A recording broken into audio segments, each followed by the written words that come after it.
il est 14 heures passées, donc je vous propose de commencer ce webinaire.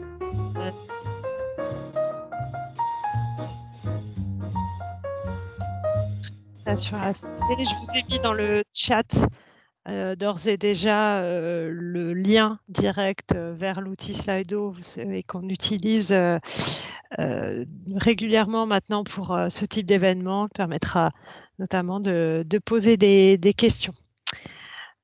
Voilà. Du coup, cet après-midi, nous avons l'opportunité d'accueillir Bénédicte Charbonnel de la Commission européenne qui va nous faire une présentation du financement par somme forfaitaire. J'imagine que vous êtes là, Bénédicte, connectée avec nous. Donc, bonjour, ainsi que tout le PCN juridique et financier. Alors, je vais commencer par l'introduction qui va bien et en partageant, comme vous en doutez pour ceux qui ont l'habitude de suivre nos webinaires, du coup nous allons commencer comme traditionnellement, j'ai envie de dire, par une petite session de questions sur Slido.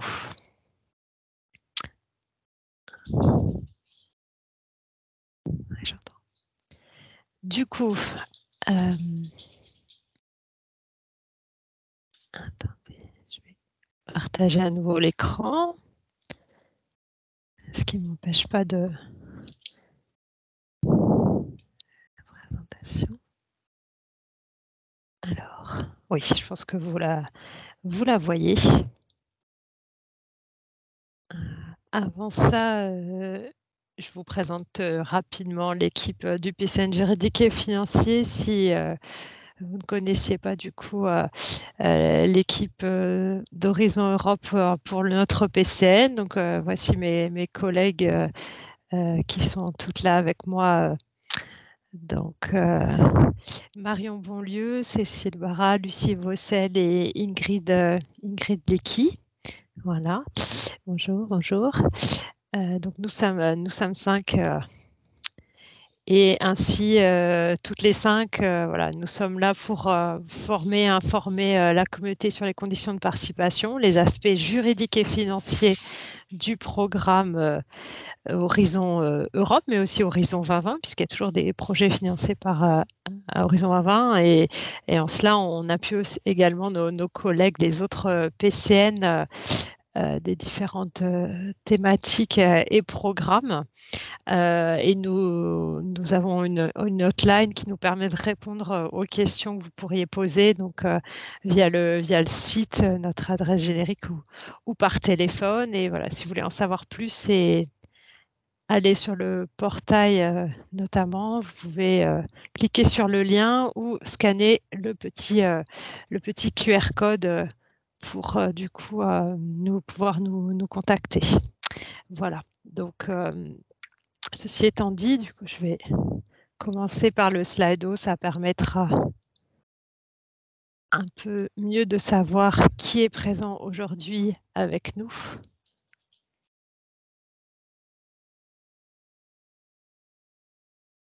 Donc, je le rappelle, le Slido, pour y accéder, vous avez le lien direct qu'on vous a mis dans le chat. Vous pouvez aussi aller sur Slido et vous tapez lump sum HE si vous voulez rentrer avec le code.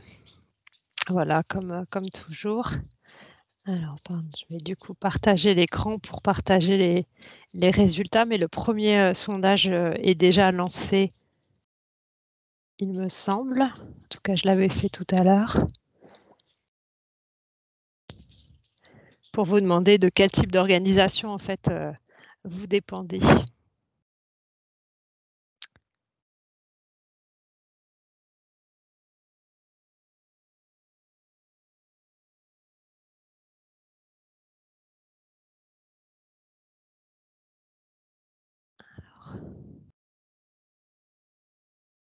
pardon, j'ai toujours un souci parce que parfois je ne vois pas la fenêtre que je veux partager. C'est le cas aujourd'hui, je pense que j'en ai trop qui sont ouvertes.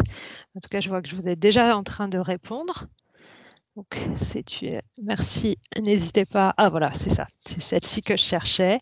Donc vous voyez que une majorité de répondants, une personne présente aujourd'hui, merci en tout cas de votre participation, sont partis d'organismes de recherche suivis de près par des membres d'université. Ah, voilà, ça se talonne. Établissement public, entreprise. Alors, on a essayé de prendre les catégories qui ressortaient le plus souvent dans nos participants usuels. Voilà, j'espère que c'est représentatif et ça permet à tout le monde de voir qui est connecté aujourd'hui. Je vous laisse encore quelques secondes pour répondre à cette première question avant de passer à la suivante. Bien, donc, vous voyez, il y a un nombre majoritaire effectivement de représentants d'organismes de recherche et d'universités, mais aussi des personnes travaillant dans des entreprises, dans des établissements publics d'autres types, ce qui est établissements de santé, grandes écoles. Voilà. Très bien. Ben, merci de votre participation. La prochaine question vise à savoir combien d'années d'expérience vous avez en matière de projets européens. Vous voyez des types de réponses. Voilà. Donc de moins d'1 an d'expérience en projet européen, de 1 à 3 ans, de 4 à 10 ans ou plus de 10 ans.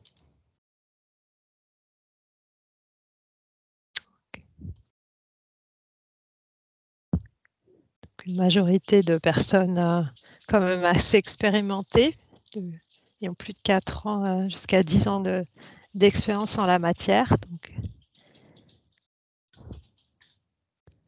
très bien. Je vois que vous êtes de plus en plus nombreux à participer. Donc, je pense que plus de personnes nous ont rejoints depuis le début de ce webinaire. Très bien. Super. Intéressant. Merci pour vos réponses. La prochaine question maintenant, c'est pour savoir si vous avez déjà eu l'opportunité de participer au montage d'un projet en somme forfaitaire. Voilà, pour savoir si vous avez déjà eu cette expérience. Alors, en grande majorité, les gens répondent non, ce qui n'est pas étonnant puisque c'était un mode de financement encore en pilote jusqu'à présent. Donc, il y a eu finalement peu d'appels au regard de l'ensemble des appels qui sont lancés. Voilà, donc près de 80% n'ont pas encore expérimenté les lump sum.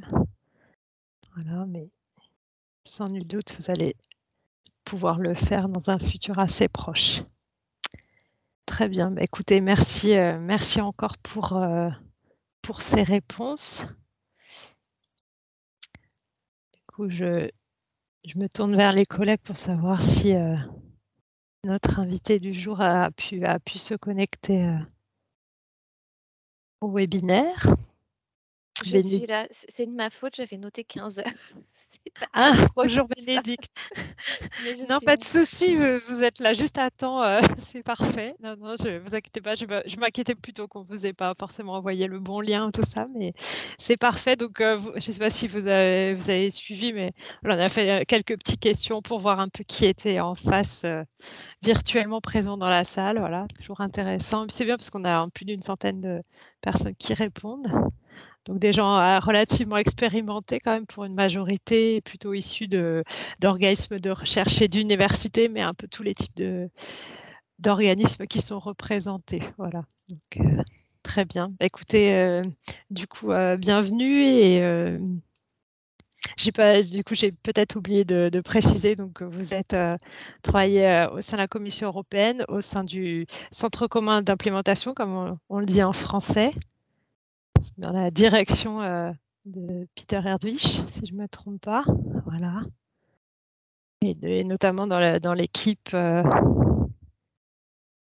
qui fait la promotion des lump sum, en français le financement en somme forfaitaire. Écoutez, je vous laisse la parole, Bénédicte.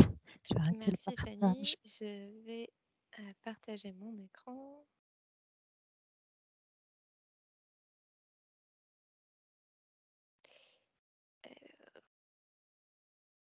Voilà, et je voyais une question passer, j'en profite, du coup, je vous confirme, toutes les présentations comme toujours et l'enregistrement seront disponibles sur la page, du webinaire, dès Je vais que mettre ça dès que en possible. d'écran. Est-ce que ça fonctionne? Ah non, vous voyez probablement le Oui, mauvais on voit le mode présentation, le mode effectivement. présentation. Je vais changer ça et normalement, Parfait. ça devrait être bon. Super. Alors, merci Fanny pour l'introduction. Excusez-moi pour les quelques minutes de retard. Donc, je vais vous présenter aujourd'hui les financements par somme forfaitaire et je pense que je vais beaucoup parler des lump sum parce que ça va quand même plus vite à dire que les financements par somme forfaitaire. Je vais donc introduire les basiques, en fait, comment fonctionne ce type de financement, quelles sont les principales caractéristiques, qu'est-ce qui fonctionne différemment du type de projet en coût réel dont vous pouvez avoir l'habitude, et puis surtout, qu'est-ce qui fonctionne de la même manière. Ma présentation est en deux temps. D'abord, on va s'intéresser plus particulièrement à la soumission d'un projet qui utilise le lump sum et à son évaluation. Et puis ensuite, on s'intéressera plus en détail à la gestion du projet, au reporting et au paiement. Mais d'abord, un premier... Pourquoi? Voilà, les slides, c'est un petit peu lent, mais ça devrait aller. Pourquoi on utilise ces fameuses sommes forfaitaires? Quel est l'intérêt? Alors, il y a un premier objectif qui est de réduire les erreurs. On sait qu'avec les coûts réels, il y a un certain nombre d'erreurs financières qui sont commises. Et en utilisant les lump sum, on veut tendre vers une réduction de ce taux d'erreur. C'est une demande qu'on a de la part de la Cour des auditeurs de l'Union européenne. Mais bon, c'est peut-être pas forcément. Bon, évidemment, en tant que bénéficiaire, on n'aime pas non plus faire des erreurs et être confronté à ça lors de cas d'audit. Mais un autre objectif qui nous paraît très important aussi, c'est la simplification. On a déjà beaucoup simplifié l'accès au programme avec Horizon 2020. On a continué ça dans Horizon Europe, mais au bout d'un moment, on ne peut plus faire énormément de choses pour simplifier le modèle actuel. Et donc, en utilisant les financements forfaitaires, on apporte une grande simplification puisqu'on supprime toutes les obligations de reporting des coûts réels et tous les audits financiers. Donc, ça réduit forcément la charge administrative de tous les participants impliqués dans les projets. Avec les lump sum, on veut aussi faciliter l'accès au programme, notamment pour les nouveaux participants, ceux qui n'ont jamais postulé ou qui n'ont pas beaucoup postulé, et pour les petites organisations, les PME. Parce qu'en fait, une grande, grande majorité des bénéficiaires des projets dans le cadre d'Horizon 2020, et on imagine que ça sera la même chose dans Horizon Europe, sont des organisations qui vont participer une fois, deux fois, trois fois peut-être, et donc qui n'ont pas forcément les connaissances techniques, qui n'ont pas forcément les infrastructures, les chargés de projets européens, par exemple, qu'on peut retrouver dans les grandes organisations de recherche ou dans les universités. Et donc, pour toutes ces personnes-là, se passer des obligations de reporting financier et des audits financiers, ça apporte une grande simplification. Alors, quels sont les principes fondamentaux de ce système des lump sum? Alors, ce qui est très important, c'est qu'on suit autant que possible l'approche standard. On utilise les mêmes critères d'évaluation, le même calendrier des paiements et le reporting technique se passe de la même manière. À une seule nuance, c'est que dans le cadre d'un projet lump sum, on s'intéresse à l'achèvement des work packages. Parce que pour chaque work package du projet, on fixe un montant, donc une part de la somme forfaitaire, qui est fixée pour chaque bénéficiaire et pour chaque work package. Et quand le work package est achevé, on paie le montant qui a été fixé dans la convention de subvention. Quelque chose de très important, on y reviendra après, c'est que les paiements dépendent de la réalisation des activités et non de l'obtention des résultats positifs. Ça ne veut pas dire que les résultats n'ont pas d'importance. Évidemment, si les résultats de vos projets de recherche, sont positifs, c'est mieux. Mais on sait très bien que dans le domaine de la recherche, on ne peut pas payer, uniquement si, l'objectif de recherche a été atteint. Ce qui nous intéresse, voilà, c'est est-ce que vous avez vraiment réalisé les activités, que vous deviez faire, que vous avez décrit dans votre projet? Évidemment, il est toujours possible de modifier les work packages par amendement. Et quelque chose de très important, il n'y a pas du tout d'intention ni de base légale pour juger plus sévèrement la performance des projets, qui utilisent les lump sum par rapport aux projets qui utilisent les coûts réels. Donc ensuite, il y a 2 options pour utiliser les sommes forfaitaires.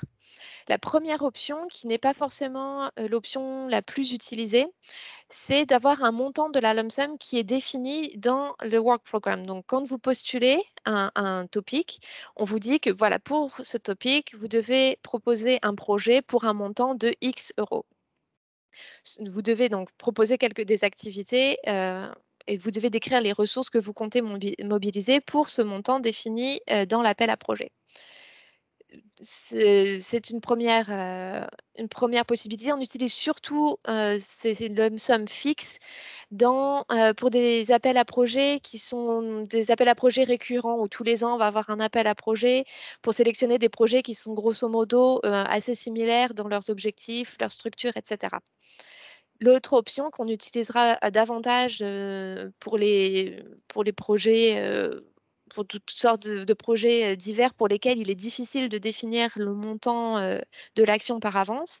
Là, c'est à vous, quand vous écrivez votre proposition, de définir le montant de la lump sum. Vous êtes libre de définir le montant nécessaire pour mener à bien le projet qui est le vôtre.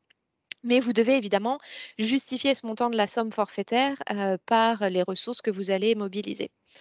Donc, on peut maintenant regarder un petit peu plus en détail comment ça se passe au moment de la soumission et de l'évaluation des propositions. Donc d'abord, préparer votre proposition lump sum. Alors, comme pour tout appel à projet européen, vous devez identifier le topic auquel vous voulez postuler. Ça sera écrit clairement dans la description de ce topic que ce topic utilise le financement lump sum. Et vous utilisez un modèle de proposition, un proposal template qui vous sera fourni dans le système de soumission en ligne et qui est le modèle standard applicable au type d'action auquel vous postulez. Comme pour n'importe quel autre projet, votre proposition doit décrire en détail ce que vous souhaitez faire, quelles sont les activités qui sont couvertes par chacun des work packages de votre projet. Mais là où ça diffère de ce dont vous pouvez avoir l'habitude pour les projets qui utilisent les coûts réels, c'est que pour définir et justifier le montant de cette lump sum, le montant de la lump sum forfaitaire, vous devez fournir un tableau budgétaire détaillé avec une estimation de vos coûts pour chaque participant et pour chaque work package. Donc, on sait bien que ça reste une estimation, c'est une approximation de vos coûts réels. Vous devez évidemment respecter les règles d'éligibilité des coûts d'Horizon Europe. Et donc, pour chacun de vos work packages, vous devez nous expliquer quels sont les différents coûts. Est-ce que vous aurez des coûts de personnel, des coûts de transport, des coûts pour des consommables ou tout ce type de coûts. Et donc, pour faire ce travail, on vous fournit un fichier qui est sous le format Excel, qui vous sera donc fourni dans le système électronique de soumission des propositions. Et donc, en remplissant ce fichier, vous nous fournirez toutes les estimations détaillées de vos coûts pour chacun des work packages de votre projet. Et cette estimation détaillée est utilisée pour générer ce qu'on appelle la répartition de la somme forfaitaire par work package et par participant. En anglais, on dit souvent le breakdown of the lump sum.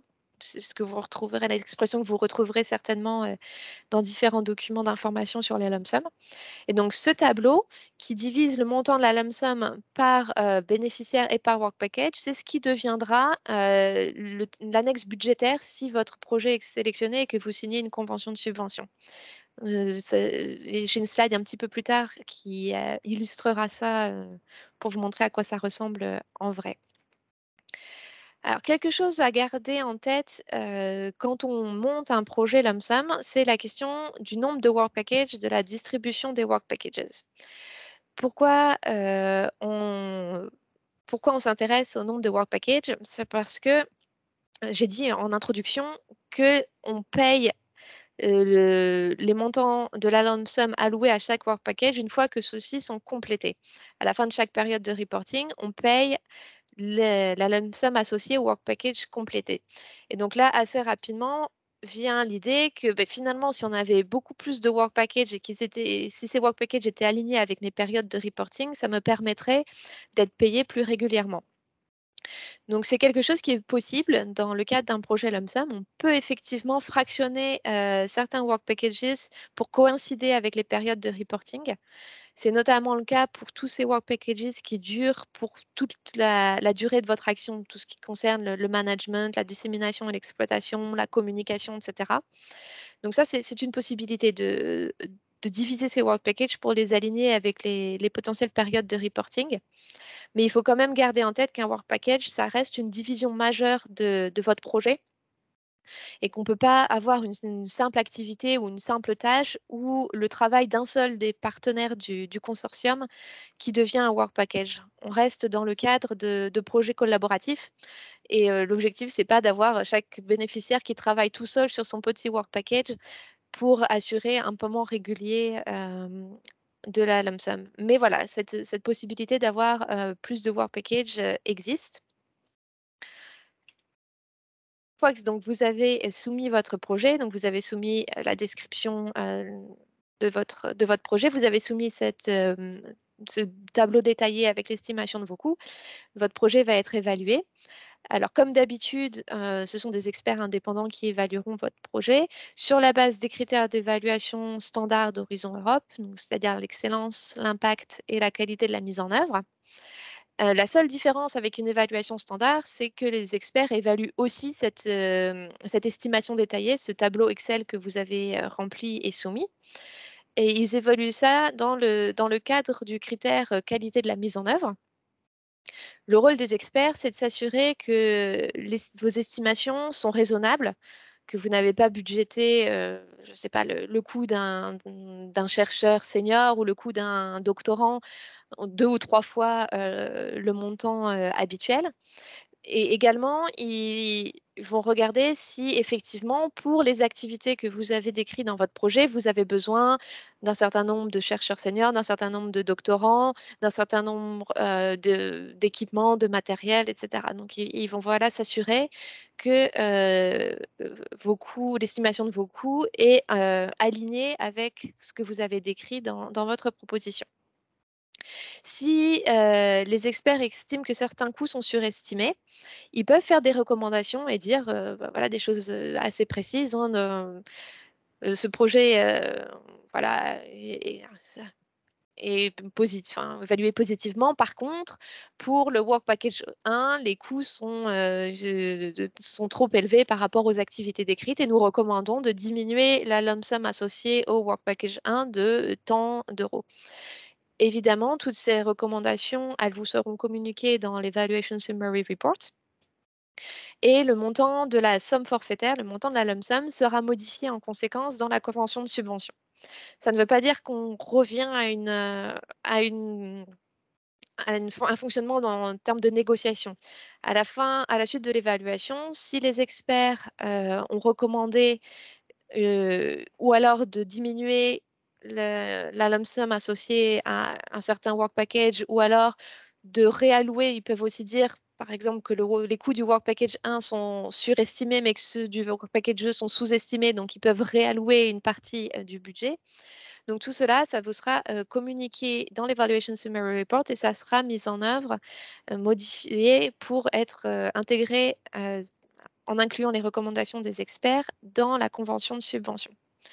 Ce qui peut aussi arriver, c'est que une proposition a une estimation des coûts détaillés qui est vraiment sous-estimée ou surestimée, qui ne fait pas vraiment sens. Et là, ça peut aussi amener les experts à réduire le score que vous aurez pour le critère mis en œuvre. Donc voilà ce qui se passe au moment de l'évaluation. Je ne sais pas si on prend des questions sur la soumission et l'évaluation dès maintenant ou si je continue avec la gestion des projets et on prend toutes les questions à la fin. Je ne sais pas ce qui est le mieux. Heu, Peut-être continuons-nous, dans la lancée et on prendra des Et on les questions un prendra peu tout plus après? tard. Il y a encore peu de questions, Béatrice, du coup je me dis Bénédicte, pardon, donc je me dis que peut-être qu'on de peut attendre un petit peu le temps que les gens posent des Pas de questions. problème. Merci. Continuons, continuons. Donc maintenant que votre projet a été sélectionné, vous avez reçu l'Evaluation Summary Report. Que se passe-t-il? Donc, comme j'ai déjà dit, le montant total de la somme forfaitaire est fixé dans la convention de subvention. Cette fameuse répartition de la somme forfaitaire par work package et par participant, ça devient l'annexe 2, donc le budget de votre projet qui fait partie de la convention de subvention. Par contre, l'estimation détaillée des coûts, le fameux fichier Excel, ça ne fait pas partie de la convention de subvention. Une fois la convention signée, on ne s'en occupe plus. Et ça veut dire qu'on ne s'occupe plus des coûts réels, on ne s'occupe plus du reporting financier, du reporting de ces coûts réellement engagés, et il n'y aura pas de contrôle financier. Donc vous avez là à l'écran un exemple d'annexe 2. Donc voilà à quoi ça pourrait ressembler. Donc là, dans un cas complètement fictif avec 4 bénéficiaires et 8 work packages, vous voyez le montant total de la lump sum qui correspond au maximum grant amount qui est fixé à 3 millions d'euros. Et ce montant est réparti par bénéficiaire et par work package. Alors, dans le cadre de nos projets lump sum, il y a une flexibilité budgétaire puisque vous pouvez utiliser le budget comme vous le souhaitez tant que le projet est mis en œuvre comme convenu dans la convention de subvention. Ce que vous faites réellement avec le montant de la lump sum, avec ces 3 millions d'euros par exemple dans le cas à l'écran, ça sera complètement invisible pour les services européens, pour les services de la Commission ou de l'agence qui gère votre projet. On ne verra pas comment vous utilisez réellement le budget. Par contre, vous pouvez quand même être amené à devoir faire des transferts budgétaires. Et si vous souhaitez transférer une partie de la lump sum d'un work package à l'autre ou d'un bénéficiaire à l'autre, pour cela, vous devrez introduire un amendement pour refléter ce changement dans la convention de subvention. Alors, quelque chose, mais qui est assez évident, vous pouvez faire des transferts entre work packages autant que vous voulez, mais si les work packages concernés n'ont pas déjà été achevés et payés, c'est assez évident, mais il vaut mieux le dire. Et il faut, comme toujours, que le transfert soit justifié par la mise en œuvre technique et scientifique de l'action. C'est un principe assez classique. Alors, on a parlé des coûts réellement encourus qui ne sont pas pertinents, qui ne sont pas visibles pour les services européens. Mais quelque chose qui reste essentiel, c'est de savoir qui met en œuvre les activités. On doit savoir quelles sont évidemment les organisations partenaires et quelles sont les activités qui leur sont associées. Tout ça doit être détaillé dans la convention de subvention et ça inclut les bénéficiaires, les entités affiliées, les partenaires affiliés s'il y en a dans votre projet et les sous-traitants. Évidemment, on sait bien qu'au moment de signer la convention de subvention, le nom du sous-traitant n'est pas forcément connu, mais on doit savoir si une activité sera sous-traitée ou pas. Donc voilà pour le consortium. Il est toujours important de savoir qui met en œuvre, quel partenaire, quelle entité affiliée, quel partenaire associé met en œuvre les activités. Concernant le calendrier des paiements, on reste dans quelque chose de tout à fait standard et de tout à fait classique. Comme pour n'importe quel projet dans le cadre d'Horizon Europe, on a un préfinancement qui fonctionne de la même manière que pour les autres types de subventions. Le montant du préfinancement est calculé de la même manière et c'est le coordinateur qui distribue le préfinancement selon les modalités de l'accord de consortium. Rien de particulier ici.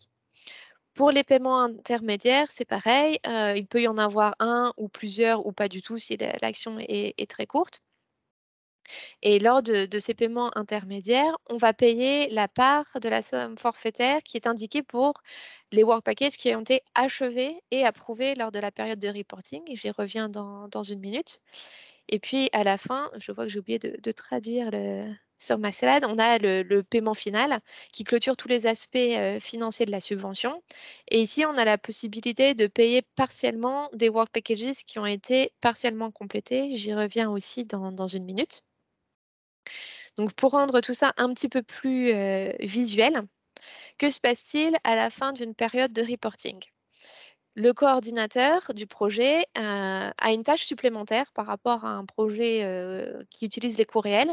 C'est qu'il va devoir déclarer à la fin de la période de reporting quels sont les work packages qui ont été achevés pendant cette période. Évidemment, tout cela doit être justifié par le rapport technique périodique qui est soumis à la fin de cette période de reporting. Donc voilà, dans l'exemple qu'on a ici à l'écran, le 1er tableau, c'est un exemple d'annexe 2. Et à la fin de la période de reporting, le coordinateur nous dit que le package 1, par exemple, a été complété puisque les deux bénéficiaires impliqués dedans ont complété toutes les activités qui leur étaient assignées. Par contre, le Work Package 2, il n'est pas achevé puisque si les bénéficiaires B et D ont complété leurs activités, le bénéficiaire C n'a pas encore terminé les activités qui lui sont associées. Donc voilà, on a cette photo finalement du statut des work packages à la fin de cette période de reporting. Et sur cette base, donc sur cette déclaration du coordinateur, le project officer, la personne à la commission, l'agence exécutive en charge de votre projet, va effectivement évaluer si les work packages déclarés complétés par le consortium le sont bien. Et si oui, les parts de la somme forfaitaire qui correspondent au work package complété vont être payées. Donc dans l'exemple, qu'on a là, à l'écran, le Work Package 1 et le Work Package 3 sont complétés puisque tous les bénéficiaires impliqués ont mis en œuvre, les activités et donc on va avoir un paiement. Par contre, les Work Package, suivants ne sont pas encore terminés et donc il n'y aura pas de paiement, à ce moment-là. Et comme j'ai déjà dit, les paiements dépendent de la réalisation des activités et pas de l'obtention, de résultats positifs. On donne toujours l'exemple, si l'objectif de votre projet, c'est de découvrir un vaccin ou un médicament, si à la fin, bah, ça n'a pas marché et que vous n'avez pas découvert le vaccin que vous souhaitiez développer, vous serez quand même payé parce que si tant est que vous avez mis en œuvre toutes les activités, tous les développements, toutes les activités de recherche nécessaires au développement, de ce vaccin. Que se passe-t-il si, des work packages sont incomplets? Alors, si un work package ne peut pas être achevé pour des raisons scientifiques ou techniques, vous pouvez toujours introduire un amendement pour le rendre réalisable. Vous pouvez par exemple prolonger la durée du projet. Si vous avez déclaré un work package complet, mais que le project officer dit qu'à la lecture de votre rapport technique, en regardant les livrables, etc., pour lui, ce work package n'est pas complet, donc cela vous sera communiqué. Vous aurez toujours la possibilité de répondre à ces observations et de justifier pourquoi, selon vous, le work package en question est complet. Si le rejet du work package est confirmé, donc la part de la somme forfaitaire qui lui est associée ne va pas être payée à ce moment-là. Mais si on est dans le cadre d'une période d'un paiement intermédiaire, vous pouvez toujours terminer ce work package plus tard et le déclarer à la fin d'une autre période de reporting. Donc, si vous avez 2 ou 3 périodes de reporting, à la fin de la première période de reporting, vous pouvez très bien n'avoir que 2 ou 3 work packages complets, déclarer les suivants à la fin de la deuxième ou de la troisième période de reporting. Quand on arrive à la fin du projet, ici, c'est un petit peu différent puisque le coordinateur peut déclarer les work packages complets ou partiellement complets et il peut associer un pourcentage d'achèvement. Donc il peut dire: «Voilà, le work package 3, nous avons mis en œuvre un certain nombre d'activités, mais pas tout ce qui avait été prévu dans notre projet et donc on estime qu'il est complet à 80. Ensuite, le project officer en charge du projet va évaluer, il va pouvoir décider si effectivement, ce work package est bien, incomplet, complet à 80 et le work package sera payé partiellement en fonction du degré d'avancement, du degré de complétion. C'est quelque chose qui est toujours important de garder en tête, c'est que ce montant, qui sera payé en cas de work package incomplet, il est toujours déterminé après une procédure contradictoire. C'est-à-dire que le consortium aura toujours la possibilité, de présenter ses arguments et le montant ne sera pas imposé sans aucune possibilité de répondre. Il y aura un échange et une procédure contradictoire. Donc voilà en ce qui concerne les paiements. Et dernier aspect, de votre projet, les audits et les contrôles. Donc on l'a déjà dit, on ne s'intéresse pas au coût réel, donc évidemment, il n'y aura pas de contrôle et pas d'audit financier par la Commission européenne ou par, la Cour des auditeurs ou par, l'OLAF. Aucun contrôle, ne pourra porter sur les aspects financiers, mais évidemment, il y aura quand même des contrôles et des audits qui porteront sur les autres aspects, de votre, projet et essentiellement sur, la mise en œuvre de l'action. Donc on sera plus dans le cadre d'audits techniques. Et puis comme, pour n'importe quel projet, les audits peuvent aussi porter sur toutes les autres obligations non financières du contrat de subvention. Alors que ce soit les obligations liées à la propriété intellectuelle, liées aux tierces parties, liées à l'éthique, à la communication, la dissémination, l'exploitation, la visibilité du financement, européen, et cetera. Mais pas de contrôle financier. Comme, corollaire de ça, puisqu'il n'y aura pas de contrôle financier, puisqu'on ne on fait pas de reporting des coûts financiers, il n'y aura pas de contrôle, des aspects financiers. Tous les documents, qui sont, habituellement conservés et présentés en cas d'audit pour justifier les coûts ne sont pas requis dans le cadre d'un projet lump sum. C'est-à-dire qu'on n'a pas besoin de feuilles de temps, on n'a pas besoin d'avoir d'informations sur les fiches de paie ou sur les contrats de travail.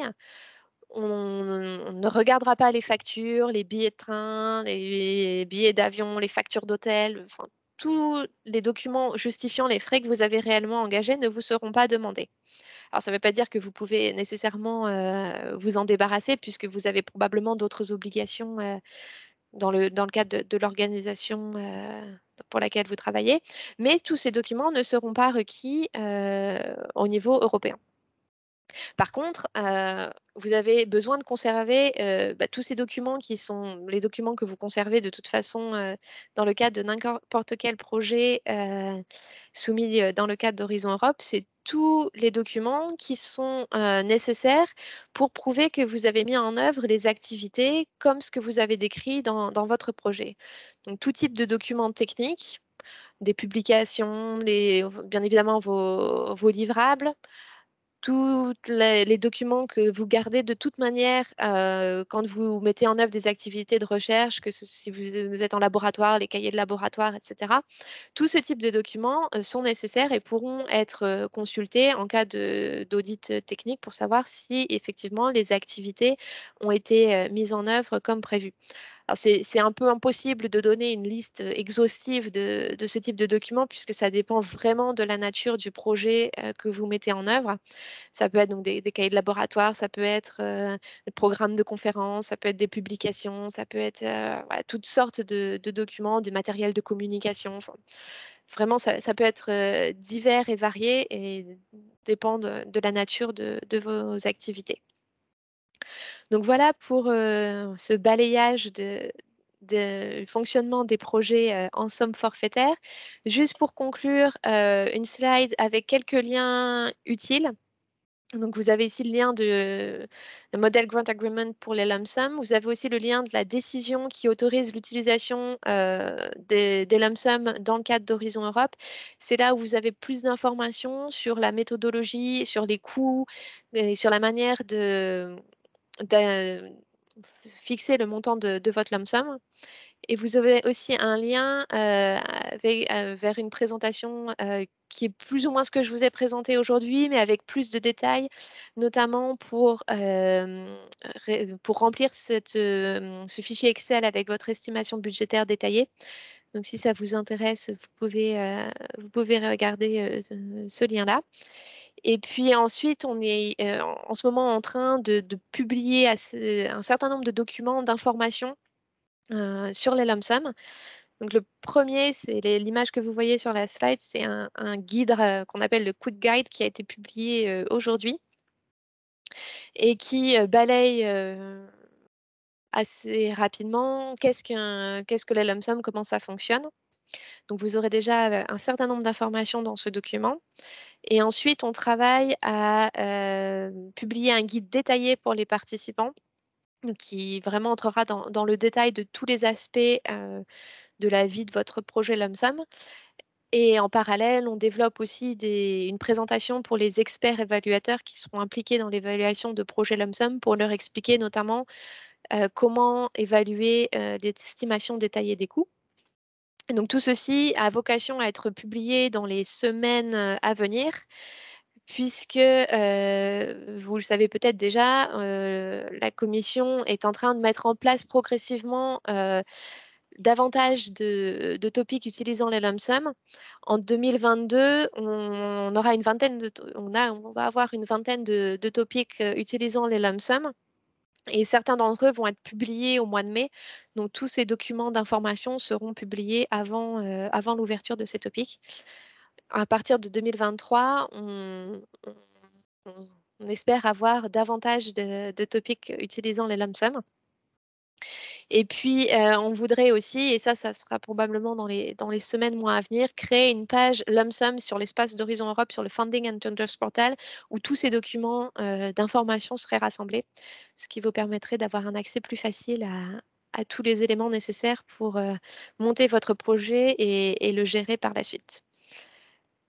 Donc voilà pour la présentation et n'hésitez pas pour toute question. Merci beaucoup, Bénédicte. C'était comme toujours très très clair et du coup, je pense très intéressant pour notre public aujourd'hui. Du coup, il est venu le temps de poser les questions, de répondre aux questions plutôt posées. D'ailleurs, j'en profite pour vous rappeler, comme on dit Slido, s'il vous plaît, si vous voulez bien qu'on prenne en compte vos questions, utilisez Slido, c'est plus facile pour nous. Du coup, je propose à ma collègue Marion qu'elle fasse le partage parce que malheureusement, je vais devoir vous laisser dans peu de temps et pas pouvoir rester jusqu'à la fin. Une contrainte par ailleurs. Merci Fanny. Normalement, c'est bon pour le partage. Oui, super, effectivement. Merci. Voilà. Et merci Bénédicte pour la présentation. Alors, les questions commencent à arriver. N'hésitez pas aussi à voter pour vos questions préférées. On va les traiter dans l'ordre de préférence. Alors, une première question qui est sur la gestion des projets en lump sum. Est-ce que le financement en somme forfaitaire permet-il de faire l'économie des feuilles de temps? Je pense que ça a été dit, mais ça mérite peut-être de le redire. Alors oui, pour vos projets lump sum, vous n'avez pas besoin de faire de feuille de temps. La commission ne vous demandera pas de feuille de temps et c'est plutôt chouette. Voilà. Alors, n'oubliez pas, par contre, si vous avez des projets en parallèle qui sont, par contre, en coût réel, que pour ces projets-là, il faudra bien sûr des feuilles de temps. Et donc, vérifiez bien à respecter vos autres obligations envers d'autres projets européens ou des projets nationaux notamment.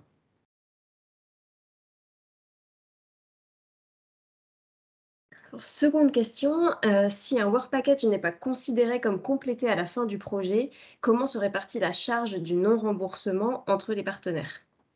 Alors ça, c'est une question qui finalement dépend un petit peu du consortium. C'est le consortium qui finalement décide, notamment dans son consortium agreement, comment ils se répartissent la charge. Ce qui se passe au niveau du paiement, c'est que si le work package n'est pas du tout payé, et pas du tout complété et qu'il n'y a pas de complétion partielle qui est indiquée, bon, bah là, c'est simple, le work package ne sera pas du tout payé et aucun des bénéficiaires ne touchera la partie de la lump sum qui lui est allouée dans ce cadre-là. Si on est dans le cadre d'un paiement partiel, donc voilà, le Work Package 1 a été complété à 80%. Le paiement sera de 80%, donc de la somme totale allouée à ce Work Package. Et ensuite, c'est le coordinateur qui est en charge de la répartition du paiement. Bon, comme toujours, hein, c'est le coordinateur qui répartit les paiements. Et donc, c'est au consortium voilà, de couvrir, de se couvrir et de réfléchir à la manière de se répartir cette somme.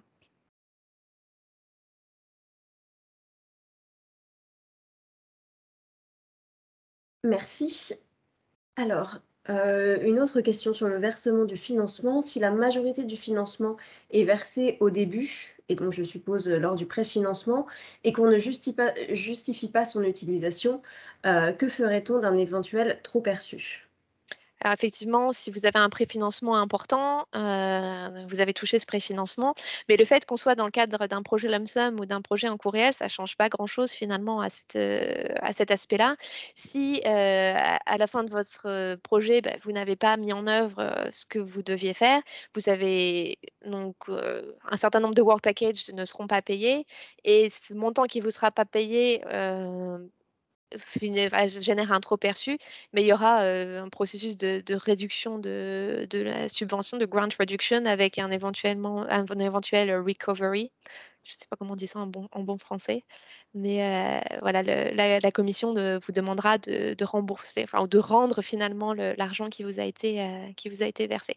C'est toujours le cas dans le cadre d'un préfinancement, c'est de l'argent qui vous est avancé, mais qui ne vous appartient pas en tant que tel tant que voilà, le projet n'est pas, que les C'est un un pardon. recouvrement. Je Oui, viens ça de c'est ça, j'allais vous dire, mais c'est un recouvrement. Voilà, c'est ça, quelqu'un l'a écrit, effectivement.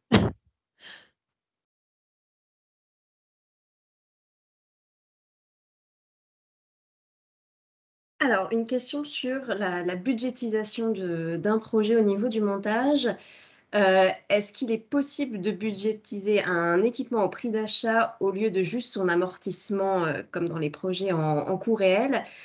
Comment cela se passe pour les coûts d'équipement? Alors la règle, c'est qu'on utilise également les coûts enfin l'amortissement. Donc dans ce fameux fichier Excel dont je vous ai parlé, on a justement, un onglet qui est dédié, aux équipements et qui vous permet de calculer, les coûts d'amortissement pour votre équipement, et c'est ce que vous budgétez dans votre tableau, d'estimation détaillé. Après, il peut arriver des cas, mais c'est très, très exceptionnel, et si mentionné dans l'appel à projet, où il est possible de budgétiser un équipement au prix d'achat, mais c'est quelque chose de très, très exceptionnel qui n'a pour le moment pas encore, eu lieu dans le cadre de projets lump sum. Donc la règle générale, c'est que voilà, vous budgétisez l'amortissement. Après, évidemment, je vois le commentaire, il y a pas de contrôle financier. Donc si vous budgétisez un équipement, et que voilà, vous dites vos coûts de dépréciation, d'amortissement sont de, je sais pas, 10 000 €, puis finalement, coup de chance, vous avez bénéficié d'une super promo et vous avez payé votre équipement moins cher, et beh, tant que vous avez effectivement utilisé cet équipement, qu'il était nécessaire à vos activités, que les activités ont été mises en œuvre, vous serez payé du montant qui a été décidé au moment de l'établissement, de la lump sum. Et de toute façon, pour les services de la commission, ça sera invisible en fait, le fait que vous ayez payé cet équipement, moins cher que ce que vous aviez, estimé, initialement. Ça sera complètement transparent.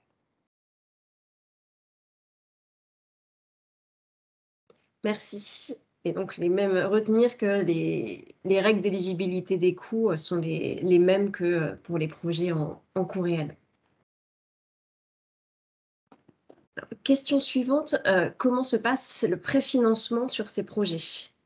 Le préfinancement se passe exactement de la même façon que pour les projets en coût réel. Donc, ce sont les mêmes règles, qui s'appliquent pour le calcul du montant du préfinancement. Et comme d'habitude, c'est le coordinateur du projet qui verse, le montant du préfinancement au partenaire. Rien de particulier, concernant les préfinancements.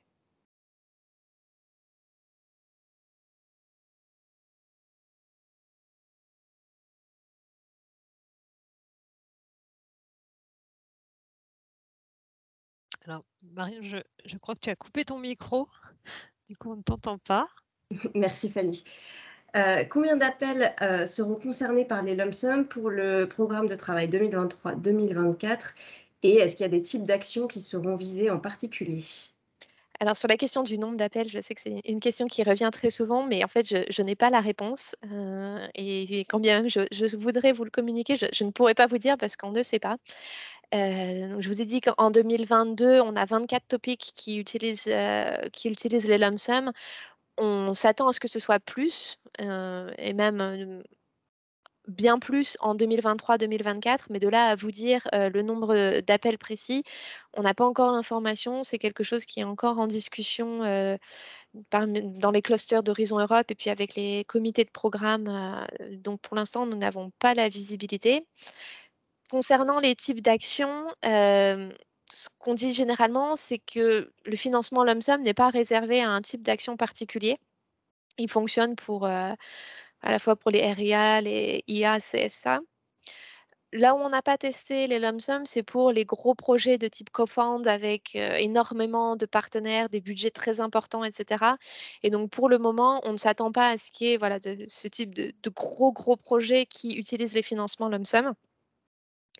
Ce qu'on dit aussi, c'est qu'il peut être judicieux d'utiliser les lump sum pour les projets avec une soumission en 2 étapes, puisque au moment de la soumission la première soumission, on n'examine pas le critère mis en œuvre, donc on n'examinerait pas le budget à ce moment-là, et donc ça éviterait aux projets qui ne sont pas sélectionnés pour la deuxième étape d'avoir à fournir l'estimation détaillée. Donc peut-être que ce type d'action aura plus tendance à utiliser le lump sum, mais là encore, c'est un petit peu de la spéculation.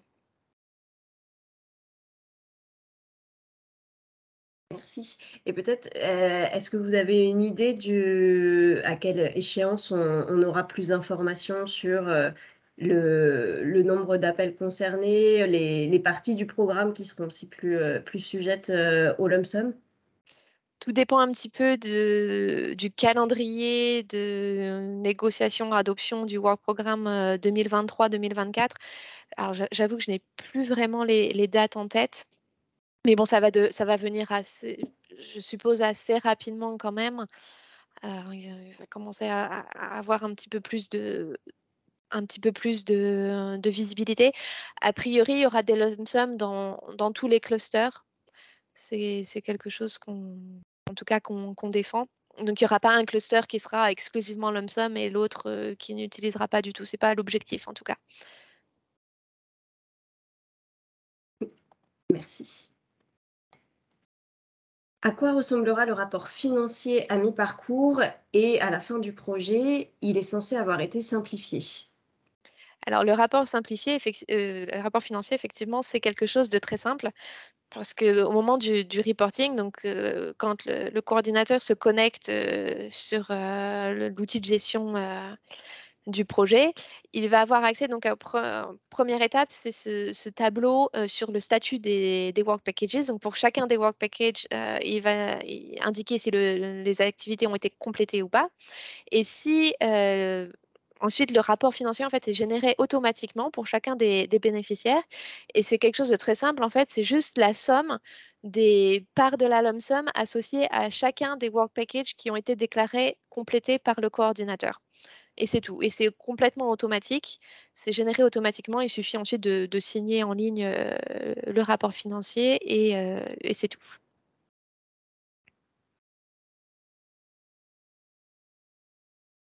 Merci. Question suivante, est-il bien possible de transférer un budget de fonctionnement vers du personnel au sein d'un même work package? Alors, quand on est au sein d'un même work package, effectivement, il est possible de transférer je ne sais pas, le budget associé au partenaire A vers le bénéficiaire B. Et donc là, il faudra un amendement.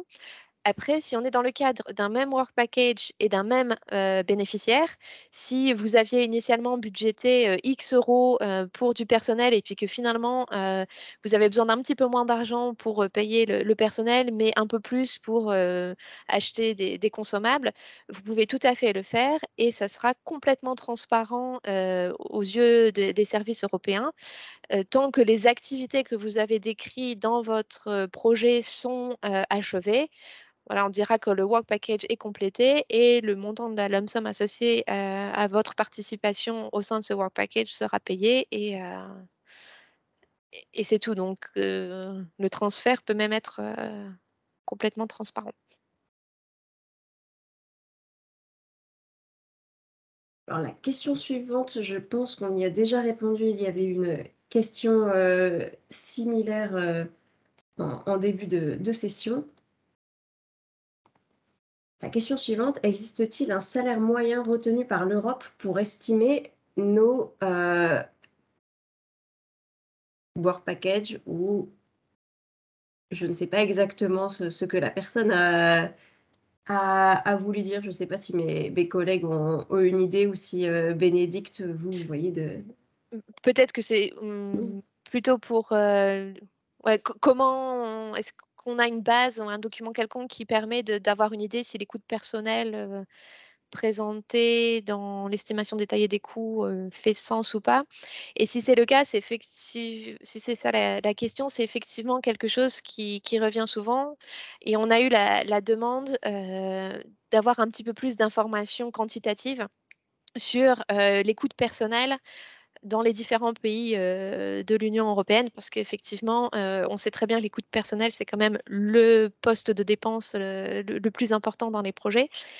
Et pour aider les experts à évaluer, on va mettre en œuvre, et ça devrait être disponible dans les mois à venir, un espèce de tableau interactif qui sera disponible sur le Funding and Tenders Portal et qui en fait sera basé sur les données statistiques, enfin les données historiques qu'on a dans tous nos projets Horizon 2020. Et donc pour chaque pays, on va présenter en fait une moyenne des salaires dans ces pays-là pour donner une idée en fait aux évaluateurs des coûts salariaux dans ces différents pays, avec évidemment, ça sera accompagné de briefing aux évaluateurs que voilà, ce sont des informations, voilà, c'est une moyenne, ça correspond à différents types de personnel et qu'évidemment, quelqu'un qui a 20 ans d'ancienneté n'a pas le même salaire que quelqu'un qui débute sa carrière. Mais voilà, on aura une première estimation, un premier outil pour aider à l'évaluation.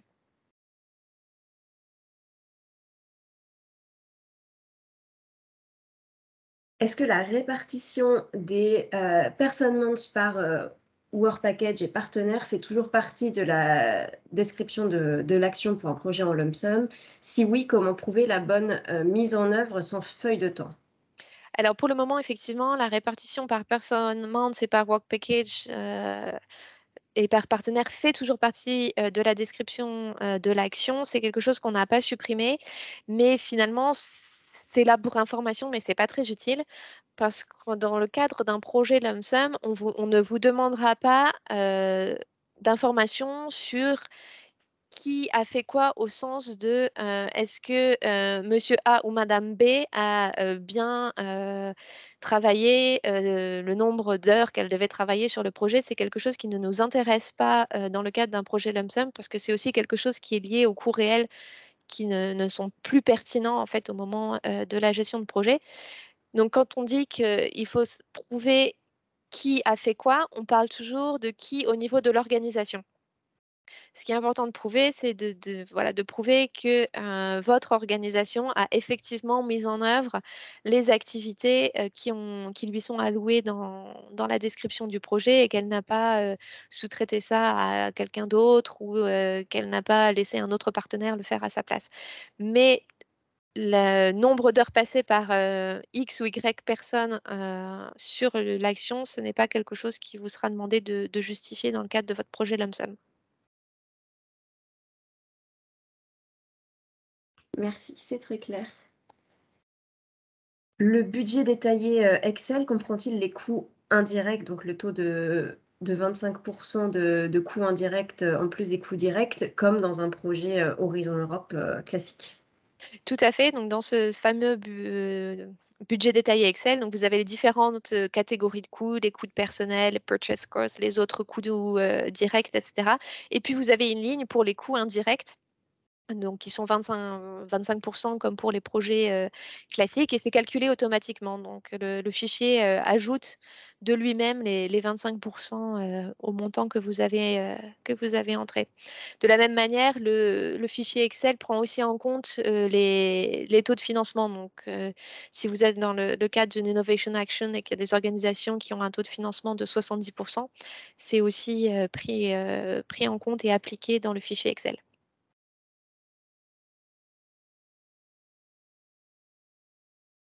Alors, on a une demande de précision sur les work packages incomplets. Faire un abonnement pour rendre le work package «réalisable» entre guillemets. Voilà, Quelle précision vous avez à apporter, sur ce point-là? Alors bon, effectivement, il y a prolonger la durée du projet qui est quelque chose qui semble assez évident. Alors après, c'est un petit peu difficile de donner des exemples, hors de tout contexte parce que ça va évidemment dépendre, de l'activité, du work package, du problème et du pourquoi, quelque chose est compliqué.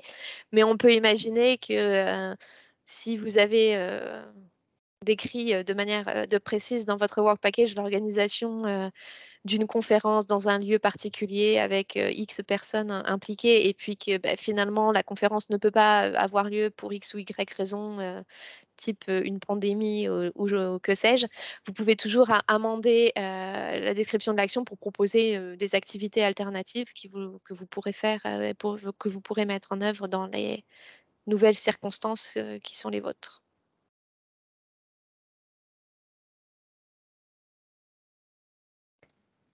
Merci. On a ensuite, un commentaire en plus d'une, question, sur, je pense, la philosophie du montage de projet en lump sum. Est-ce que c'est pas déplacer la charge de travail vers le montage et donc un impact négatif pour les montages car davantage chronophage pour les porteurs de projets? Alors effectivement, c'est un commentaire, qu'on entend souvent et puis c'est évident, il faut remplir cette estimation détaillée, ça prend du temps, c'est quelque chose qui n'est pas demandé dans les autres types de projets. Donc on peut éventuellement, effectivement se dire que ça prend du temps, c'est chronophage. Après, est-ce vraiment un impact négatif dans le montage des projets? Je ne suis pas sûre parce que dans tout projet, même un projet en coût réel, vous devez quand même avoir une estimation de vos coûts pour arriver au montant que vous demandez dans votre proposition. Vous demandez quand même, un montant, un maximum grant amount précis et même si vous ne communiquez pas beaucoup d'informations, aux services européens dans votre projet, je pense que par derrière, le consortium qui a monté le projet a une idée assez précise des coûts qui seront les siens, le coût de chacun des partenaires. Donc c'est peut-être aussi une manière de structurer, le montage de projet. Après voilà, on attend aussi, d'avoir un petit peu plus de retours des différents, consortiums impliqués mais en tout cas, les retours que j'ai eus pour le moment, beaucoup de personnes nous ont dit qu'effectivement, c'était du travail, mais que c'était un travail qu'ils faisaient d'une manière ou d'une autre quand même dans d'autres types de projets.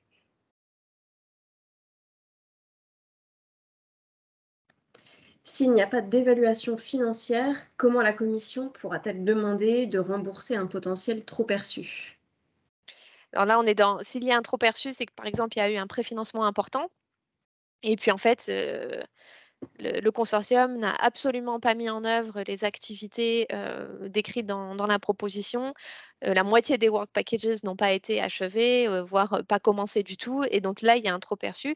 Ce qui va se passer, c'est que la commission, enfin à la moment de la clôture du projet va dire: «Bah, voilà, le work package, 2, 4 et 7 ne sont pas complets et donc ils ne seront pas payés». Donc s'il y a trop perçu, ça sera à nouveau, un recouvrement, ce dont on a parlé tout à l'heure.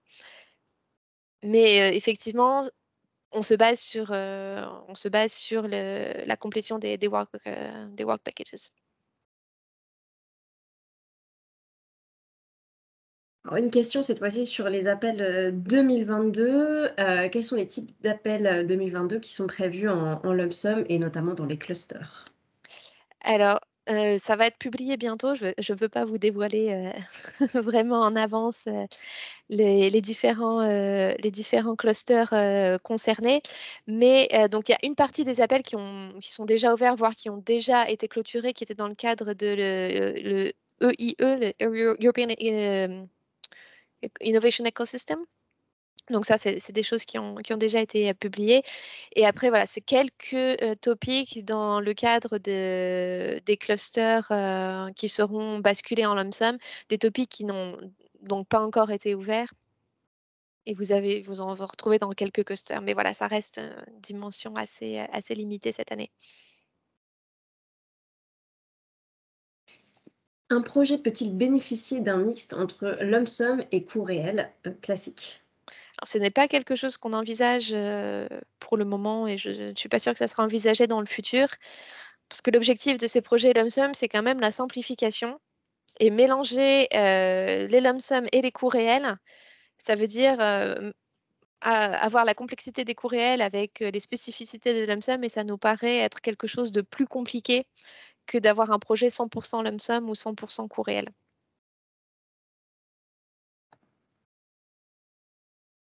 Si tous les work packages se terminent seulement à la fin du projet, les bénéficiaires ne recevront donc aucun financement avant la fin, à part le préfinancement.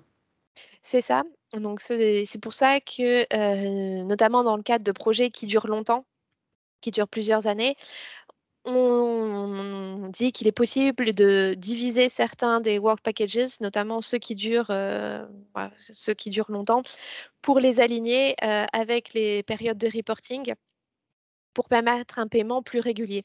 Donc tout ça dépend bien entendu du consortium. Est-ce qu'il y aura besoin de liquidité? Est-ce que le fait de ne pas avoir de paiement entre le préfinancement et le paiement final sera un problème ou pas pour les partenaires impliqués?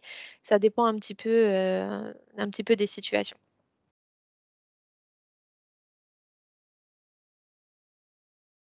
Est-ce que le fichier Excel est disponible? Et je pense que par fichier Excel, la personne veut dire le template du budget. Il est disponible, vous le trouverez si vous allez sur le Funding and Tenders Portal en choisissant Horizon Europe. Il y a un onglet qui s'appelle Reference Documents, et dans le menu qui apparaît, il y a une catégorie qui doit s'appeler Templates ou quelque chose comme ça. Et dans la liste, vous avez ce fameux fichier Excel qui est disponible. Donc vous pouvez effectivement le trouver et regarder à quoi ça ressemble.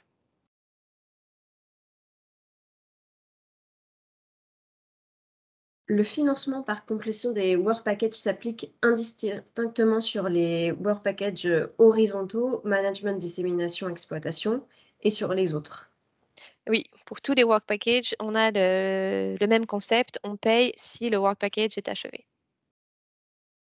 Et donc éventuellement, est-ce que sur des work packages qu'on appelle traditionnellement horizontaux, le management ou les activités dissémination et exploitation, est-ce qu'il y a moyen de les séparer en plusieurs work packages pour leur permettre d'obtenir des financements en cours de parcours? Tout à fait. C'est typiquement ces work packages horizontaux, on sait pertinemment qu'ils démarrent le premier jour du projet et ils s'achèvent le jour où le projet se termine. Pour ces work packages-là, on admet tout à fait qu'ils puissent être divisés pour coïncider avec les périodes de reporting.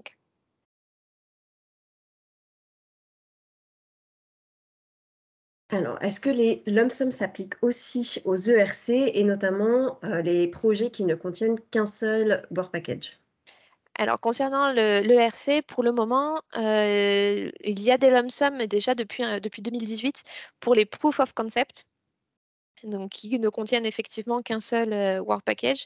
Donc ces projets-là fonctionnent en lump sum avec en plus une lump sum option 1, donc le montant est fixé d'avance. Et donc il n'y a qu'un seul work package qui est l'ensemble du projet. Et si le projet est mis en œuvre, il est payé comme ça. Concernant les autres actions de l'ERC, notamment les schemes, comment on dit ça en français, que ce soit les advance grants ou les consolidator grants, on est en train en ce moment en interne de discuter sur la meilleure manière d'introduire les lump sum dans ces projets qui ne contiennent qu'un seul work package mais qui durent longtemps. Parce que ce qui est facile avec les ERC POC, c'est que ce sont des projets courts. Donc, le fait qu'il n'y ait qu'un seul work package ne pose pas de problème en termes de paiement. On est pour le moment voilà, en train de discuter les modalités. C'est un peu prématuré pour vous informer de quoi que ce soit, puisque c'est vraiment un chantier en cours. Mais c'est quelque chose voilà, qu'on est en train d'examiner.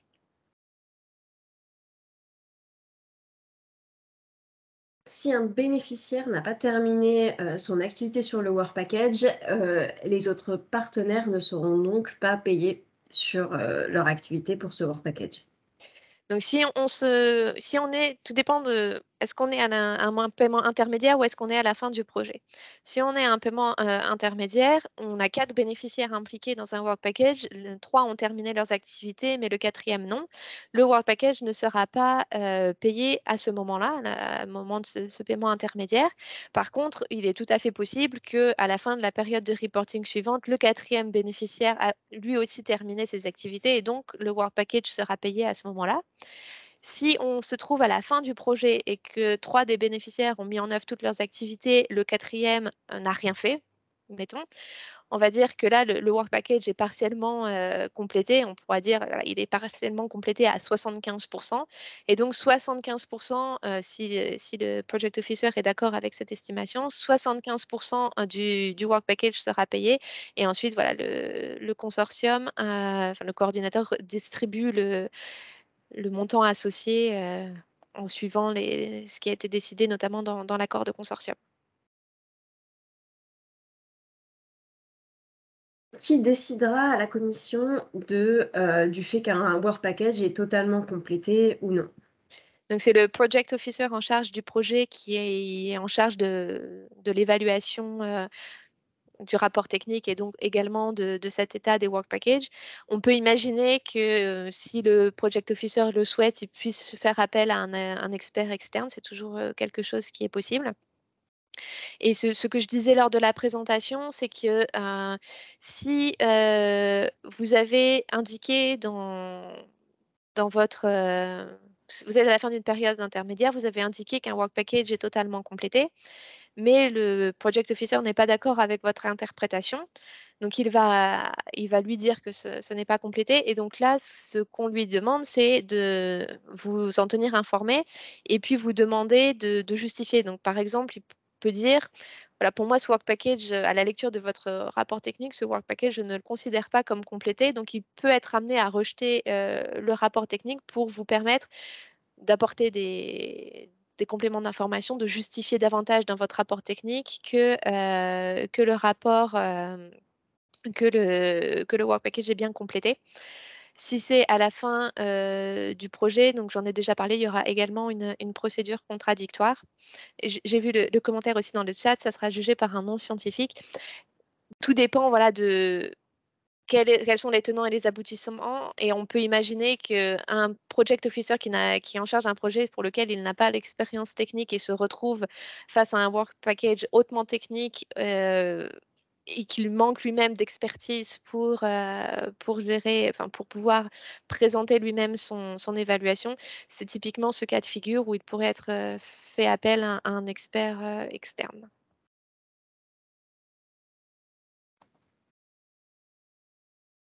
Alors la question suivante est quelqu'un qui, se demande s'il n'y a donc plus de CFS, de certificat sur les états financiers dans les projets, en lump sum. Effectivement, il n'y a plus de CFS pour les projets lump sum, ça n'aurait pas vraiment de sens, donc c'est une obligation qui disparaît avec les projets lump sum. Comment se passe un reporting d'un projet en lump sum? Avez-vous un exemple sur, le portail? Alors j'avais à un endroit des captures d'écran, mais je vais peut-être pas avoir le temps de retrouver ça, tout de suite. Si vous voulez voir vraiment comment ça se passe, étape par étape sur le portail, vous pouvez vous rendre, sur le IT How To. Je ne sais pas si ça vous parle, mais sur le portail, donc il y a ce guide sur vraiment comment fonctionne le portail de manière technique et il y a une section sur les reporting des projets lump sum illustrés avec des captures d'écran et cetera. Je peux envoyer, le lien à Marion et Fanny, éventuellement après pour qu'il vous soit, redistribué.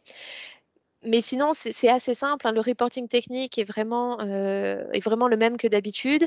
Il y a une tâche supplémentaire pour le coordinateur, c'est ce fameux, statut des work packages. Donc pour chacun des work packages, il a accès à un menu où il doit choisir complet ou non complet et à la fin du projet, il peut aussi choisir partiellement complet et ça génère automatiquement, les rapports financiers pour chacun des bénéficiaires. Merci et oui, on partagera le lien vers le IT How To, sur le lump sum.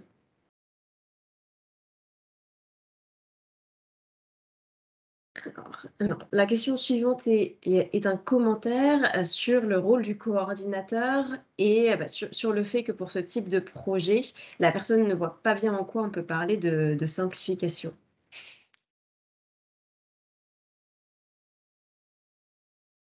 Je ne sais pas si Bénédicte, vous avez une réaction là-dessus?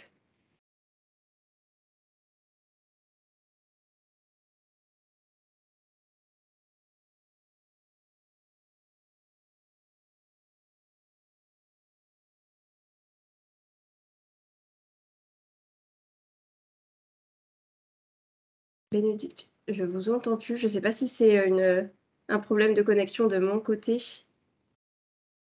Je vous entends maintenant. Je ne Ah, sais pas c'est bon. si vous m'entendez aussi. Oui, c'est bon. J'ai eu hold on pour quelques secondes, mais OK. ça a l'air de fonctionner. Donc, oui, on parlait du coordinateur et du travail du coordinateur. Effectivement, le coordinateur a un rôle important, mais dans tout type de projet, le coordinateur a un rôle important. Alors, est-ce qu'on peut parler de simplification pour le coordinateur? Je ne suis pas moi-même coordinatrice de projet, donc c'est assez difficile de vraiment vous répondre. Mais on peut aussi estimer qu'en termes de reporting financier, il y a quand même des aspects de simplification importants.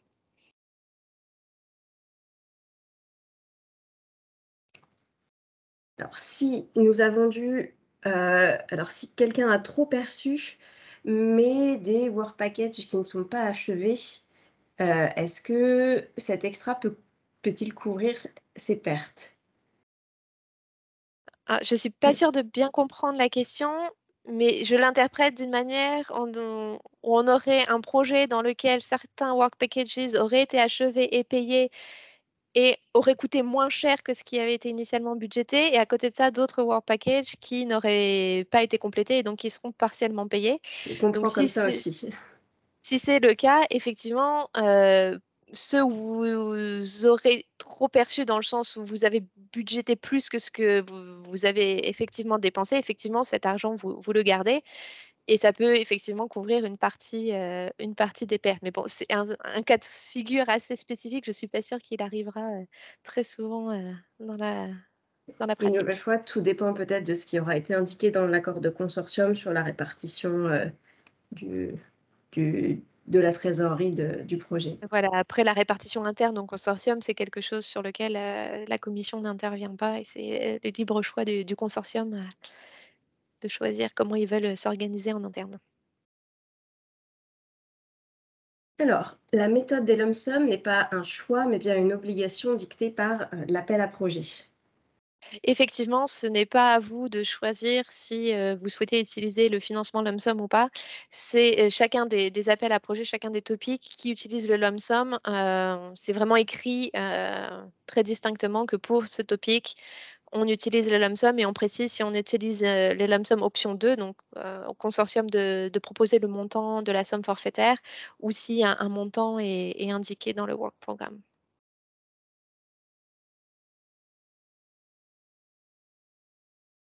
Le financement en lump sum n'incite-t-il pas à réduire l'ambition des projets dans la mesure où il est conditionné à la réalisation des work packages?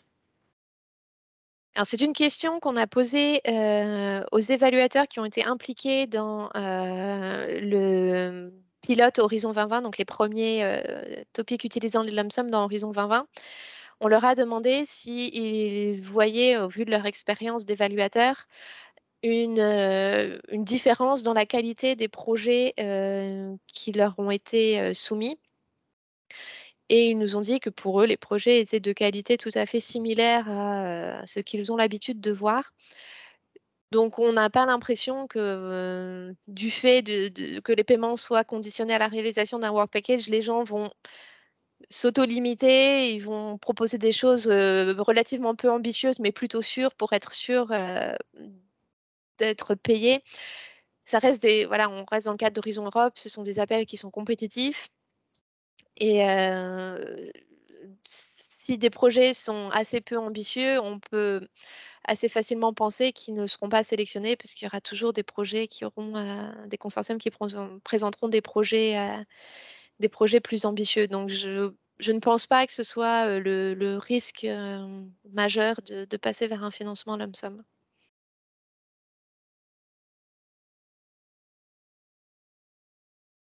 Alors, une nouvelle fois, un commentaire, je pense, de quelqu'un qui a participé à un projet en lump sum au format pilote de H2020. Vous dites qu'il n'y a plus de reporting financier, mais sur un projet SWAF H2020, il est quand même indiqué dans le Grant Agreement qu'un Individual Financial Statement est prévu. Alors, il y a effectivement un individual financial statement, mais c'est quelque chose de très simplifié. C'est simplement pour les work packages complétés pendant la période de reporting, la somme des lump sums associés à ce work package pour le partenaire X ou Y. Donc, c'est un individual financial statement, il existe, mais c'est quelque chose de simplifié et qui est automatisé en fait.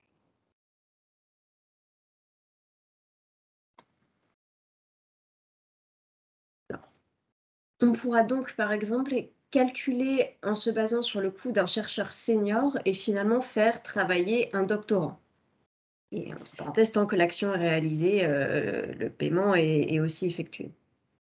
Sauf que si vous montez votre projet en nous disant que vous avez besoin d'un chercheur senior, mais que les activités que vous avez décrites dans votre projet, les experts qui vont lire votre projet vont dire, bon, voilà, les activités qui sont mises en œuvre, ah, pourquoi a-t-il besoin d'un chercheur senior pour faire ce type d'activité, puisqu'un doctorant pourrait très bien le faire. Donc, on peut imaginer que un consortium qui aurait tendance à budgéter uniquement des chercheurs seniors, alors que les activités ne nécessitent pas forcément l'expertise d'un chercheur senior, on peut imaginer que c'est quelque chose qui sera remarqué à l'évaluation et que les évaluateurs pourront ou alors faire des recommandations pour demander de diminuer les montants associés ou si c'est quelque chose qui a été fait de manière assez importante dans le projet, de diminuer le score associé aux critères de la mise en œuvre.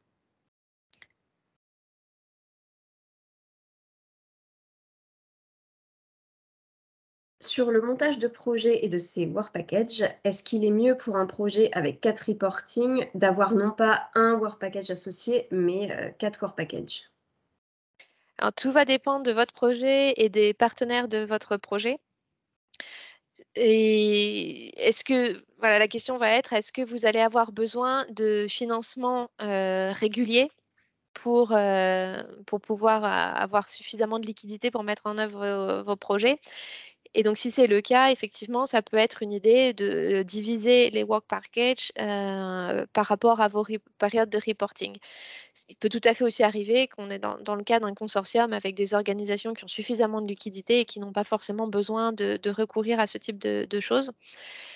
Et comme je le disais, ce qui est important de garder en mémoire, c'est qu'il est tout à fait possible de diviser les work packages, mais il ne faut pas non plus que votre projet devienne extrêmement compliqué avec énormément de work packages, que ça soit quelque chose qui devienne difficile à gérer de par cette profusion de work packages.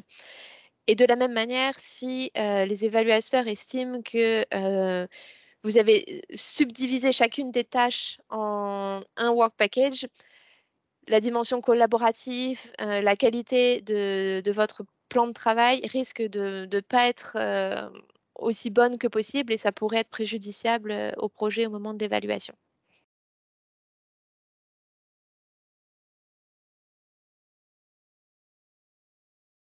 Alors, vous avez aussi des remerciements du coup pour votre présentation. C'est vrai que c'est agréable d'avoir une session de questions-réponses assez longue et d'avoir des réponses précises. Donc, merci de la part de tous les participants.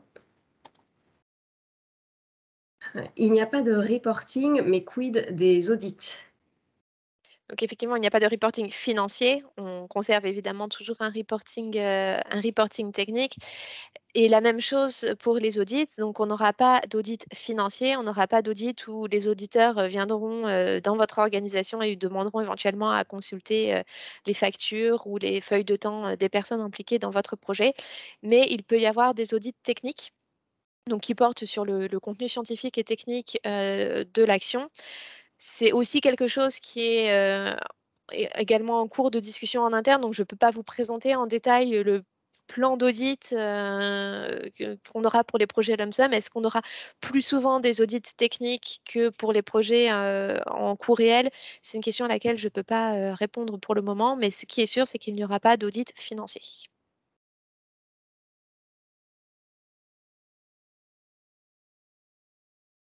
Les mécanismes de financement liés à la réalisation des Work Packages impliquent-ils la création de séries d'indicateurs dès la proposition?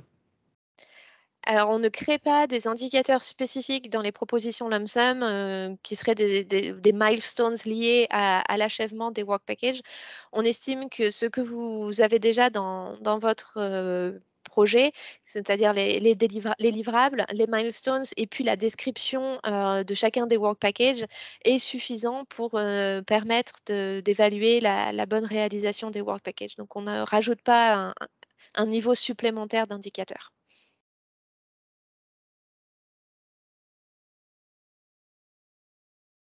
Pour les coûts de personnel permanent, nous devions auparavant renseigner les coûts réels. Est-ce qu'il faudra renseigner un coût moyen à présent? Alors, ce que vous devez renseigner dans votre proposition, c'est une estimation de vos coûts réels. Donc évidemment, on sait très bien que vous ne pouvez pas nous donner au moment de la proposition le salaire exact de telle personne qui sera impliquée dans le projet, parce que ça peut tout à fait arriver que la personne n'est pas encore recrutée ou alors que la personne va avoir son salaire augmenté ou que sais-je. Mais il faut quand même que l'estimation que vous nous fournissez au moment de la soumission de votre proposition soit basée sur vos coûts réels.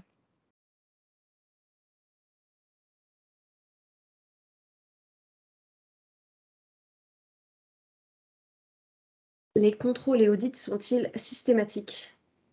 Alors, il n'y aura pas forcément systématiquement, d'audit technique. C'est la même logique que dans le cadre des projets basés sur les coûts réels. Tous les projets ne font pas l'objet d'un audit financier. Concernant les contrôles, évidemment, les contrôles au moment de l'évaluation par le project officer du reporting, ça, c'est quelque chose qui est standard et qui évidemment sera mis en œuvre. Il peut après y avoir également une mid-term review, par exemple, mais c'est pareil, le fait que ça soit un projet lump sum ne change pas finalement la fréquence ou le la manière dont on organise ces types de contrôles.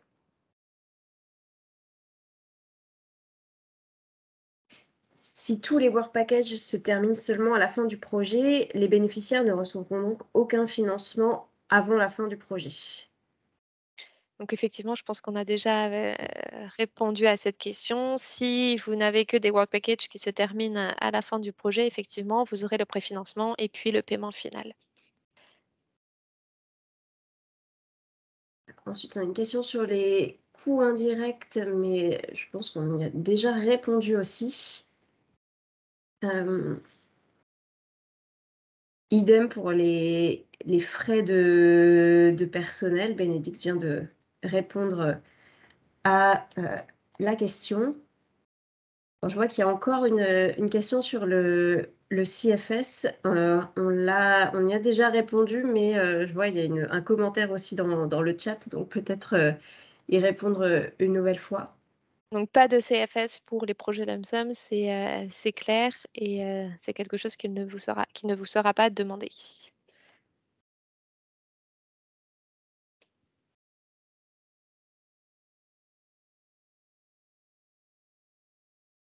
Alors, on a répondu aussi à cette question-là. Topic lump sum signifie que nous sommes obligés de faire un budget lump sum ou peut-on choisir de rester en coût réel? Il faut un consensus du consortium.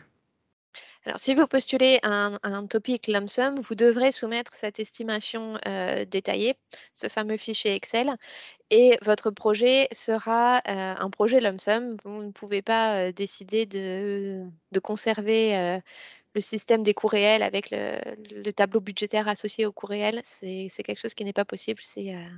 Voilà, le topic est défini dès le début comme utilisant les lump sum.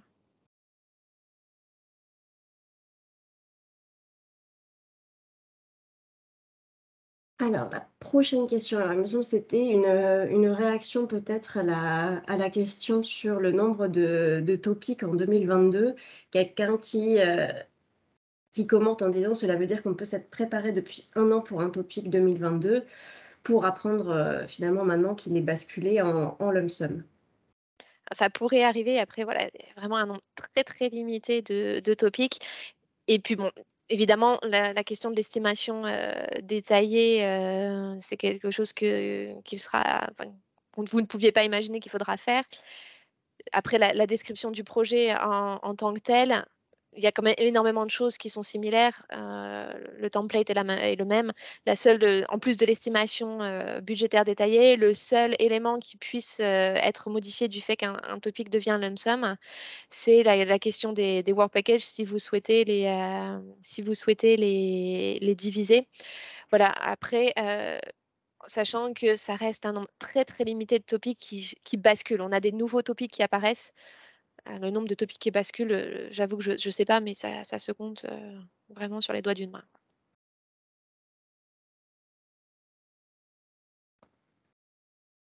Pouvez-vous transmettre le template lump sum par mail ou sur le site d'Horizon Europe? Alors je vais me permettre de répondre. Oui, si on pourra vous indiquer, sur la page de l'événement où trouver le template lump sum. Comme Bénédicte l'a dit tout à l'heure, dans les documents de référence sur le portail, Funding and Tender, dans la section, template, vous pourrez trouver, le template de budget en lump sum. Dans les documents de référence, vous trouverez aussi le modèle de convention de subvention pour les projets, en lump sum et oui, je pense que Bénédicte l'a dit aussi tout à l'heure, il y aura une page qui sera créée, spécifique au lump sum. Et je vous propose qu'on prenne encore, quelques questions avant de conclure ce webinaire. Les facturations entre partenaires sont-elles autorisées? Ouais, j'avoue que je ne maîtrise pas forcément suffisamment le concept des facturations entre partenaires, mais j'aurais tendance à dire que c'est quelque chose qui va être transparent pour les services de la commission, la manière dont vous gérez votre lump sum en interne. C'est quelque chose qui appartient au consortium, en fait. Alors c'est vrai qu'on sort un petit peu du cadre juste, lump sum. Après pour les projets, classiques dans le cadre des projets, non en fait le principe est que chaque bénéficiaire et chaque partenaire réalise sa propre, activité et qu'il est donc pas question qu'il y ait des facturations entre partenaires sur des activités du projet. Ce qui est important de Non. savoir, c'est que ce qui va se passer au moment du reporting, c'est que la commission va vérifier si, les activités associées à chacun des partenaires ont bien été mises en œuvre par chacun des partenaires. Après, avec quel argent ils ont mis en œuvre l'activité, c'est quelque chose qui est transparent, mais ça ne veut pas dire que vous pouvez, faire n'importe quoi avec l'argent non plus.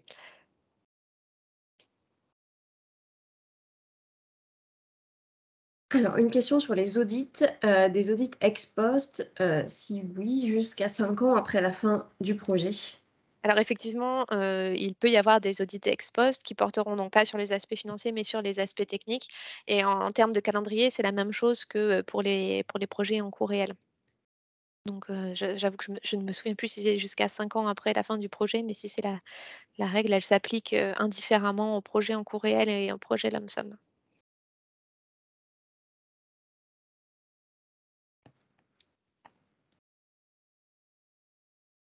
Alors, un work package partiellement achevé peut-il donner lieu à un paiement aux partenaires qui ont finalisé leur contribution au work package? Je pense Donc qu'on c'est la question on a je sais pas si on reprend encore, on a déjà plus ou moins répondu à la question. ouais, je pense aussi, et c'était la même question.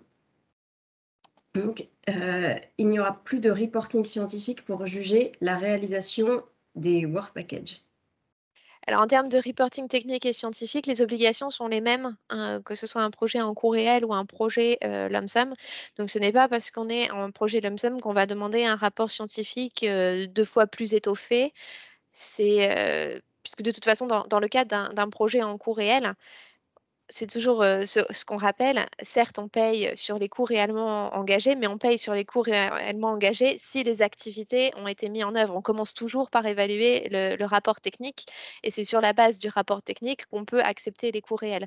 Donc il n'y a pas de raison, il n'y a pas de base légale, il n'y a pas de volonté et aucune raison logique qu'on demande un reporting scientifique plus développé, plus étoffé pour les projets lump sum.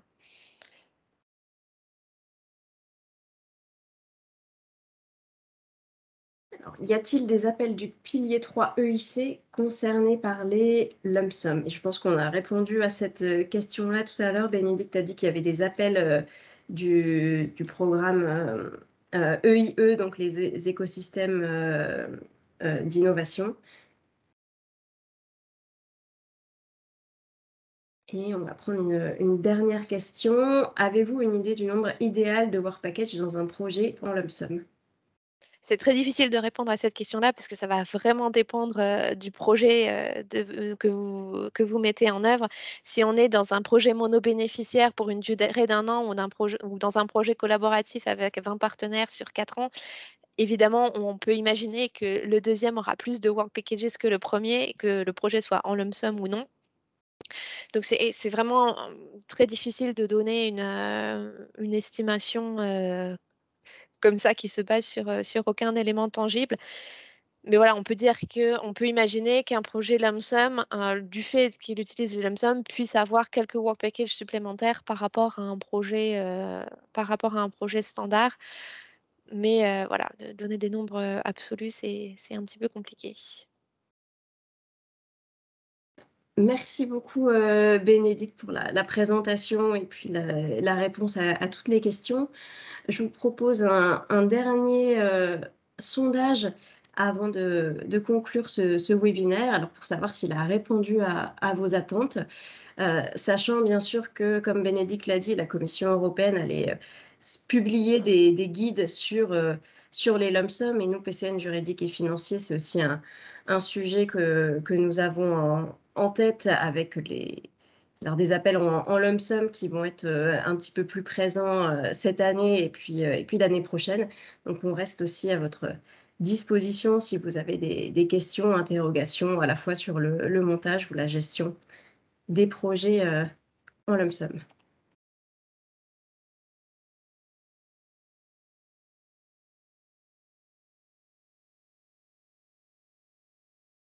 Et donc, dernier point pour finir, avez-vous des suggestions de sujets pour des futurs webinaires? Alors, des sujets sur les lump sum, mais ça peut être aussi des sujets plus largement sur toutes les thématiques qui entrent dans nos scopes de PCN, des aspects juridiques et financiers. On va laisser ce sondage ouvert un petit peu après la fin du webinaire si vous avez d'autres idées.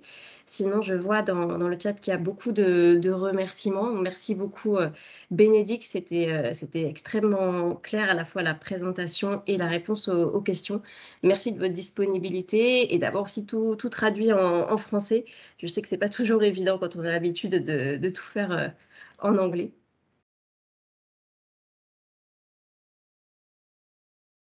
J'ai essayé de ne pas faire trop d'anglicisme, mais j'en ai fait quand même. Veuillez m'en excuser.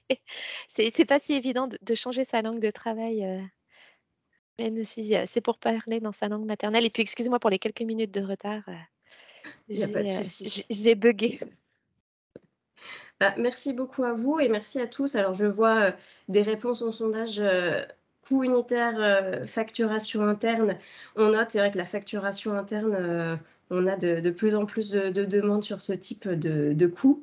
Alors, je vois aussi Coupe du monde de rugby. Alors, ça risque de sortir un petit peu du cadre de nos compétences, hein, mais pourquoi pas peut-être lors d'un échange plus informel.